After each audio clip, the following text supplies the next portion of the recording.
Are you looking to hit round 100 on the Cold War Zombies maps and you're looking at Forsaken in particular? Well then, today's video is for you. Hello there, my name is Justin from Day Night, and today we're going to be walking you through how to get to round 100 on Forsaken. Similar to our D Machina round 100, we're going to be largely using tactical grenades and equipment, as well as the wonder weapons. For this map, we're going to be using two. We're going to be using the Crystal Axe for the first 40 to 50 rounds, and the next 40 to 50 rounds, we're going to be using the Ray Gun, triple pack punched on both, of course. That's why for my loadout, I'm going to be running the side melee weapon for the melee step of building the Crystal Axe. But much like the Easter egg for this map, we're going to be running rounds 1 through 6 in this little opening starting area, just getting as much kills as humanly possible. And then after we get to round 6, we're going to teleport into the next area. Make sure your starting class is equipped with Aether Shroud, that way you can do the pizza running side quest, because that does give you a great chance of getting a ray gun from Ronald Reagan. That's going to save you a lot of trouble hitting the mystery box. I know for recording this gameplay in particular, I actually spent probably 15 to 20 rounds of just chilling next to the mystery box with the Crystal Axe, just killing zombies while spinning the mystery box, because the Crystal Axe is just that amazing on early rounds. And it probably took me 15 to 20 just to get the ray gun. So make sure that you're going to be building up as much salvage as possible, getting the Crystal Axe for really easy 40 to 50 rounds, and then getting the ray gun for the next 40 to 50 rounds. So I'll see you guys here in just a brief moment. Now that we're freshly teleported, we're going to get the spare change from Juggernaut. We're going to jump over to the next area right across from us, where we'll be able to kill off the rest of the zombies, leaving one left over, and then using Aether Shroud on the Ronald Reagan door, which is straight to our left. You can buy stamina up if you like it. I just like the faster movement speed. I don't like to feel slow in these games, especially if I need to train in certain situations, or just rely on my movement to get me out of sticky situations. So we're just going to be taking out all the rest of the zombies, leaving one, and then starting off the pizza running quest with our Aether Shroud. We just got the Aether Shroud ready to go, so all we need to do is dwindle down to one zombie. Now with one zombie left, we're going to use Aether Shroud next to this door, pop it on open, grab a pizza box from him. We are going to switch to Ring of Fire for later on. Grab a pizza box, and we're going to start running these orders. If you haven't seen the side Easter egg video, I also recommend seeing that as well. We do cover a lot of Cold War content on the channel, so if you're new around here, please consider giving us a subscribe, as we do upload daily, and would love to be a part of your routine.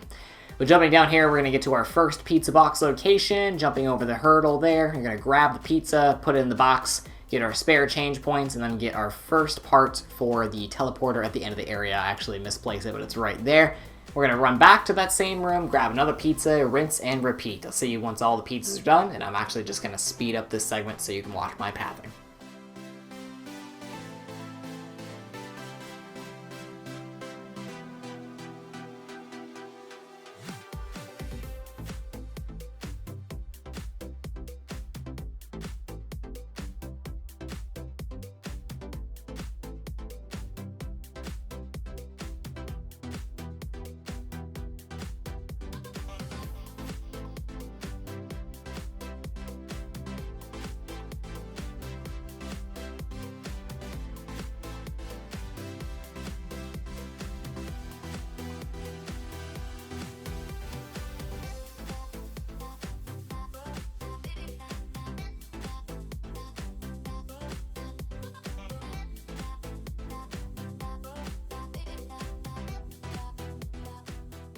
Hopping off the teleporter, we had no luck with getting a ray gun, but hopefully you guys had a better RNG than I did.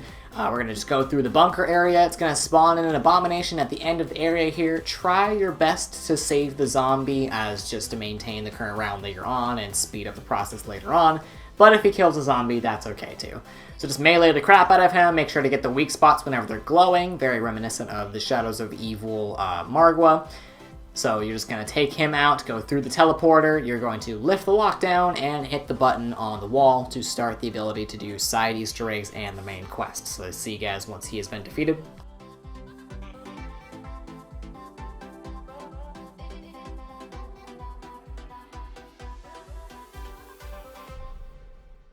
Now with the lockdown lifted, we can pursue our next steps here, which is going to be chilling by the arcade machines to take out zombies and hopefully have them drop arcade tokens. You know me, I'm a big fan of the Enduro arcade machine. If you master the craft, you're going to be able to get constant 5,000 points And sometimes the zombies drop the coins several times per round, so it's going to be a great asset to you, just to be able to get all those free points constantly pouring out. You can get your first free one just by meleeing that machine there. I'm actually going to use the knocked machine first, though, just so I can get myself some free salvage so I can purchase the flamethrower. You do need the flamethrower to shoot at the red sprinting zombie later on. That way you can get the crystal part for the crystal axe. I'll see you once we're done with the arcade machine and we're crafting the flamethrower. Now with the flamethrower equipped, we can go right back to taking out the zombies and making sure we're taking up those arcade coins little by little so we can spend them on Enduro. Keeping an open mind and ear out just in case we hear the sprinting red zombies, because we need to shoot them with the flamethrower.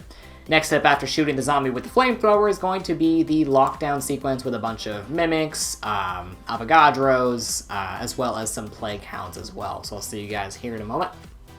While we're waiting on the red zombie to spawn in, we can get an abomination to spawn in and get one of our other crystal parts. By hooking to this location over here, you can have an assured abomination spawn. He'll always sprint to you if you're doing the Easter egg. Here's an easy way to get that part for the Easter egg. But we're actually going to hook around here and have him shoot a laser at that purple crystal right there. They can get a bit tedious if you're just kind of corralling them around, because sometimes they'll relentlessly charge at you, sometimes they'll just roar, sometimes they'll kill the zombies. All this is okay, just be patient, wait it out, and eventually they will shoot lasers at you. You just want to cross the path of the purple crystal, grab the part for the crystal, and you'll be good to go for that step.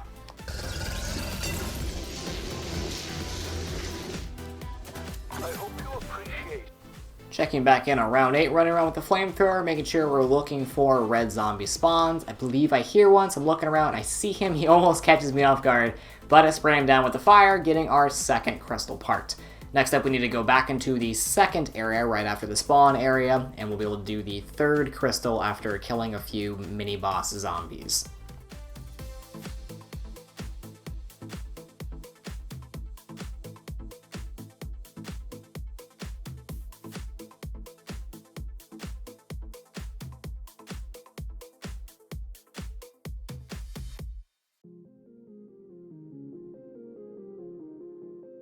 With all those taken down, we can now grab our third and final crystal and head back into the downstairs area of the bunker.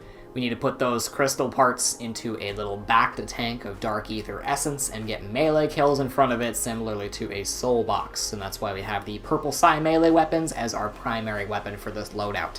So I'll see you guys here in a minute.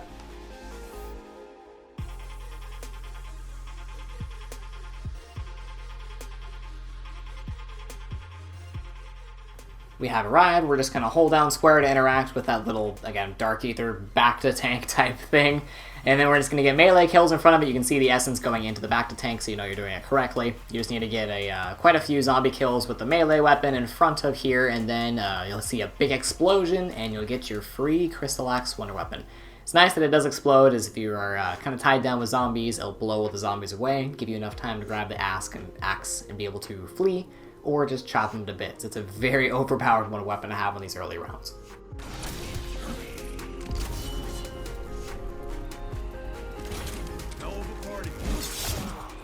With our first Wonder Weapon now in hand, we are tasked with pack-a-punching it 3 times, buying every perk in the game that we want to buy, saving up enough salvage to buy things like the Casimir, war machines, maybe even a chopper gunner for like a oops I messed up type thing, and a bunch of Semtexes. We are going to want to hold off on buying Mule Kick until we're able to secure the ray gun, as for me personally, I get overwhelmed with having 3 weapons in my wheel, and it's really easy to either reload cancel with a YY or just quickly switch to something if need be. And if I have 3 wonder weapons, it makes that YY a little unachievable. So we're going to do all this, getting the Enduro tokens whenever we possibly can, just to do the extra free points there. And after we're done with all of that setup, we're going to start hitting the mystery box for the ray gun. So I'll see you guys when we're hitting the mystery box. Now that we have secured everything we need, we're going to start hitting the mystery box. Pro tip, you can actually look on this map and see one of those squares kind of be a different tint from white. It's going to be slightly red or pinkish in each of those little white boxes. So that's how you'll know which one is going to be the right mystery box location. And then you can go straight there and know exactly where to go. But as I was saying earlier, what is nice about the Crystal Axe is it is so bonkers overpowered on these rounds. You can just see me swing, especially if you have your melee tree fully maxed out. It'll upgrade your health while you're hitting zombies. And this in particular weapon will upgrade your armor back to full while you're hitting zombies as well. So you're pretty much invincible unless you get stacked up, which prevents this from being a weapon you can use for the full round 100. But for the first 40 to 50 rounds, it is bonkers overpowered. So you can literally hit the mystery box and just sit right next to it and be completely safe from all zombies. So you're just going to keep bapping them around. Once you can hit the box again, lean over, hit the box, go back to bapping zombies.